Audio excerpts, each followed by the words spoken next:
Hey everybody, welcome to another edition of Inside Guns with your host, me, the Yankee Marshal. You know, we've been winning a lot of victories in the gun community lately. Bruin was one of the biggest victories we ever won, and since it has become law of the land, we're winning even more victories.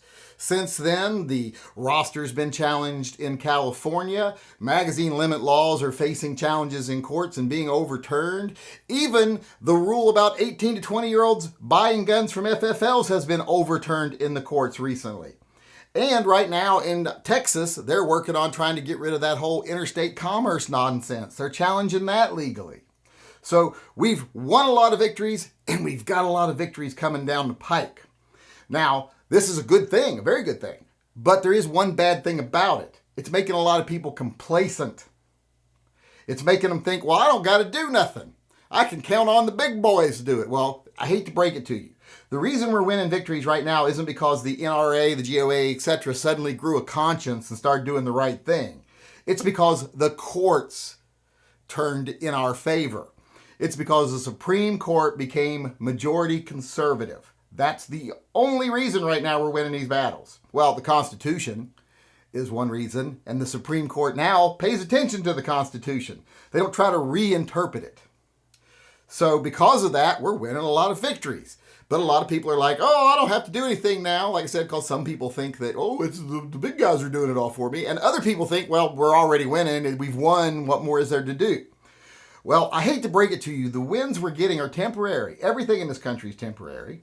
Because in 20 years, Supreme Court is more than likely going to shift the other way if it takes that long. If they don't start stacking the court before then, it's going to turn the other way. And then, where are we going to be? We're going to lose everything we gained. May not affect us, but it'll affect our children. I don't want that to happen, period. I feel strongly about the Second Amendment and its importance to our country, not just its importance to me being able to buy the things I want to buy. So I worry about what's going to happen in 20 years. And even though we've been winning a lot of victories in the courts, we haven't won a lot of social victories recently. So when those judges change, when that court shifts, we could easily lose everything.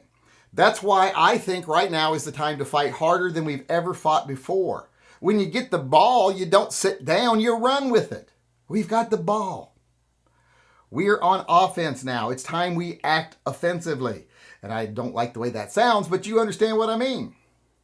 We need to start tearing down the infrastructure of the anti-gun government in this country.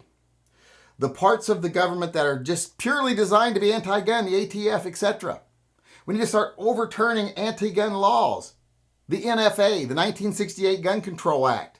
They need to be declared unconstitutional. We need to start going after these anti-gun groups and their unconstitutional behavior and the fact that they're buying off politicians.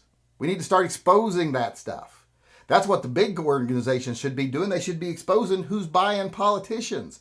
But they don't. That's the game they're playing too. So they don't want to do that. But those are the things we should be doing, because here's the problem. If in 20 years the court changes and the laws change, if the mechanisms are still there, all they do is flip the switch back on. I don't want them to just have to turn off the anti-gun machine right now. I want us to tear it down so that if things ever do change, at least we have a chance to fight while they're trying to rebuild. They don't just get to switch it back on. We should be, like I said, getting rid of the ATF. There is no use for the ATF anymore. Since Prohibition, there's been no use for the ATF. It was originally a tax revenue service that became a law enforcement service under Prohibition. Now there's no reason for it at all other than to infringe on people's rights. The NFA needs to go away. The 1968 Gun Control Act needs to go away. We need to start demilitarizing the police. Stop allowing government to build their private little well-armed armies that serve nobody but the people who hired them and pay their checks. And they see that as being the government that pays them. Even though it's our taxpayer dollars to do it, we need to stop that stuff. We need to cut down the number of police we have. We don't need as many police as we have. If we just had police do the jobs of police, we wouldn't need a quarter as many as we have right now. If we stopped having them being, revenue gatherers and mental health professionals, supposedly, have to go out on mental health calls and deal with homeless people, etc. If they didn't have to do any of that, if they just did actual policing, answering calls about people breaking the law, well, then we wouldn't need 3/4 of them. And we could pay the ones that we got better, so we got better police officers. So we need to be doing away with things like that. We need to be doing away with these police unions that allow them to get away with their unconstitutional behavior. We need to be attacking the machine from inside while we have the wind at our backs. Like I said, don't just allow the anti-gunners and the big government people who want to be in total control of our lives, don't allow them to just sit back and bide their time and just, close the shades and turn off the switch. Burn down the building. Now, I know that sounds violent and negative, but it's metaphorical. Don't leave the machinery intact. Don't leave the organizations intact. Don't leave the laws intact. You might say, well, if we win these victories, the NFA is unenforceable. Well, it is under current circumstances, but if the circumstances change, it'll be enforceable again, so get rid of it.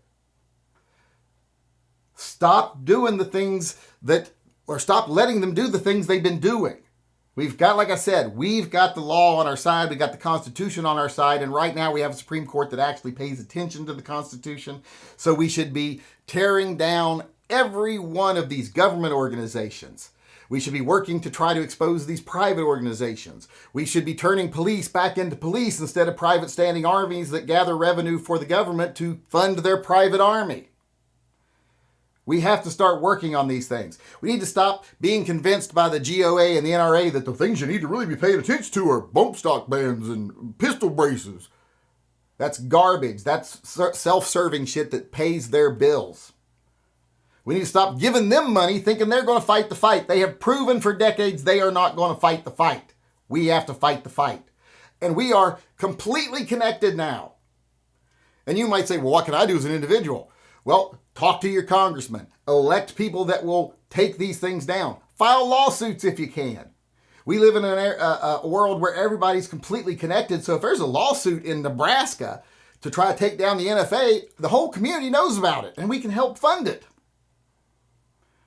We don't have to go through the third party that are these big organizations that take 90% cents off every dollar that we give them before they even donate anything, if they donate anything at all to the actual cause.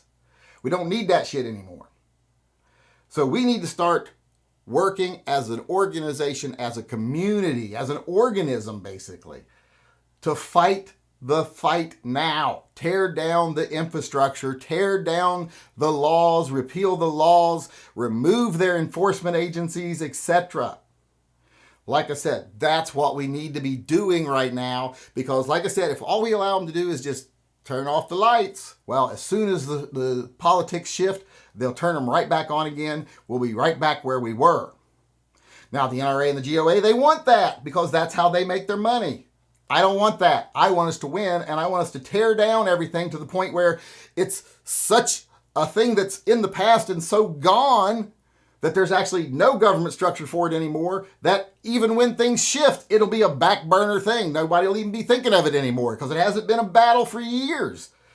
Because it was decisively won, and not only did we win the battle, we didn't just turn our back and walk away as soon as we got the advantage. We completely disarmed the other side and sent them on about their way to learn how to get involved in other things. And I think right now that's our best chance in this community. So don't take this as a time to lay down your arms or to rest easy. This is when we push the fight. We have to tear down the anti-gun machine in this country to where if they ever have the advantage again, they have to rebuild from scratch, and hopefully we'll make it to point where it's such a settled deal that they won't even bother. They'll move on to something else. All right, before I go here, I want to remind everyone that I am still giving away silver bullets every month. These are actual live rounds made of pure silver. They actually work. These are true werewolf protection rounds, as you can see there on the box and in the liner there. Now, this one is a cowboy round, but, that's just so the werewolves don't know you're onto them. But these come in multiple different calibers, everything from 9mm up to real calibers like .357, 44 mag, 45 Colt, etc. So if you want a chance to win one of these, all you got to do is go over and become a patron of a $5 level or more over on patreon.com. There's a link in the upper corner of this video. Every month, I choose one new member, someone who has either just joined that month or raised their current donation by $5 that month. And I put them in a little pool and I draw someone to win a free silver bullet. We've had 2 winners so far. Both of them chose 45 long Colt, both of them. So that was odd. I don't usually see a lot of people choose 45 long Colt, but they did.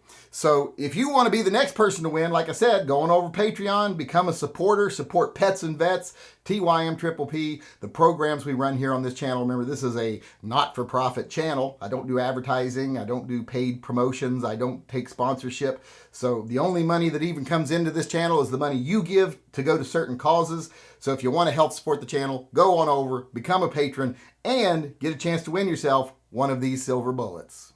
And with that, I am out of here. Hope you enjoyed the show and I hope to see you again tomorrow. Until then, remember, always carry and stay safe until I see you again.